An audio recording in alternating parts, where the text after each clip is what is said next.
கரூர் துயர சம்பவத்திற்கு விஜய்தான் காரணம், அவரே பொறுப்பேற்று வருத்தம் தெரிவிக்க வேண்டும் என நாம் தமிழர் கட்சியின் தலைமை ஒருங்கிணைப்பாளர் சீமான் தெரிவித்துள்ளார். தூத்துக்குடியில் செய்தியாளர்களை சந்தித்த அவர், பிரச்சாரத்திற்கு வந்தவுடன் காவல்துறைக்கு நன்றி தெரிவித்த விஜய், உயிரிழப்புகள் ஏற்பட்ட பிறகு அவர்கள் மேலேயே பழி போடுவதாக கூறினார்.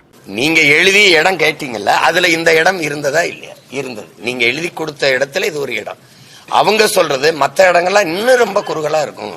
அங்க எரிபொருள் வங்கி இருந்துச்சு, ஒரு ஆற்று இது இருந்துச்சு, அது ரொம்ப பேராபத்தா ஆயிருங்கிறதுனாலதான் இதுல கொடுத்தவங்க. வந்த உடனே தம்பி பேசுறாரு, காவல்துறை அதிகாரிகளுக்கு நன்றி, அவங்க என்னை பத்திரமா இங்க கொண்டாந்து சேர்த்தாங்க அப்படின்னு.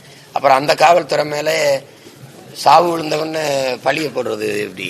கல்வியில் சிறந்த மாநாடு போன்ற அரசு விழாக்களில் ஆட்சியாளர்கள் நடிகர்களை முன்னிலைப்படுத்தினால் அவர்களுக்கும் நாடாளும் எண்ணம் வரும் என சீமான் கூறினார். கல்வி மாநாட்டிலேயே நீ இயக்குனர் நடிகர் கூப்பிட்டு முதல்வரும் துணை முதல்வரும் பேச வச்சுக்கிட்டு இருந்தா, அப்ப நடிகர் நான் நடிக்கிற திரையில வந்தவனே ஒப்பனை அழிச்சவன அரியணை. நடிக்கிற வரைக்கும் நோட்டை கொடுப்பான் வாழ்வதற்கு, நடிக்கிறத நிறுத்தினா நாட்டை கொடுப்பான் ஆள்வதற்கு. இந்த கோட்பாடு வருமா வராது? பிளே ஸ்டோர் மற்றும் ஆப் ஸ்டோரில் இருந்து பாலிமர் செயலியை QR கோடு மூலம் பதிவிறக்கம் செய்யுங்கள். செய்திகளை உடனுக்குடன் பெறுங்கள்.